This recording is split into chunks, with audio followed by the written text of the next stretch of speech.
இப்போ மேஷ ராசிக்காரர்களுக்கு இந்த பங்குனி மாதம் என்ன மாதிரியான பலன்கள் கொடுக்க போகுது, குறிப்பா பொருளாதாரம் சார்ந்த விஷயங்கள் எப்படி இருக்கும் மேம்? மேஷ ராசி அப்படின்னு சொல்லும்போது 12 ராசிகள்ல முதல் ராசி. இந்த ராசிக்காரர்களுடைய அதிபதி வந்து செவ்வாய் பகவான்.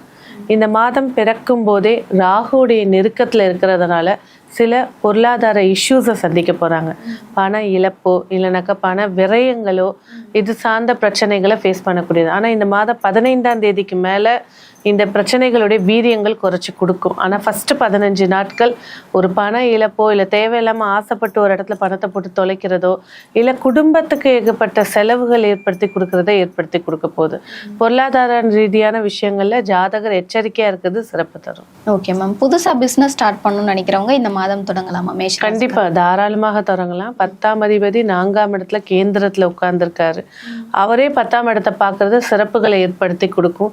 ஆனால் என்ன ஒரு விஷயம் அப்படின்னா, ஜாதகர் சொல்லும் போது அவருடைய நிலை இந்த மாதம் பிறக்கும் போது சரியான நிலையில இல்லாதனால கொஞ்சம் நிதானம் காத்து அவங்களுடைய ஜாதக ரீதியான நேரத்தையும் சரி பார்த்துட்டு எடுத்து தொடங்குறது சிறப்பாக இருக்கும். இல்லைங்க எனக்கு ஜாதகம்லாம் இல்லை, பிஸ்னஸ் தொடங்குறதுக்கு ஏதாவது ஐடியா கொடுங்க அப்படின்னா இந்த மாதம் 20ஆம் தேதிக்கு மேலே பிஸ்னஸ் சம்மந்தப்பட்ட விஷயங்களை தொடங்குறது அதாவது கோச்சார ரீதியாக 40% சாதகமாக இருக்கும்.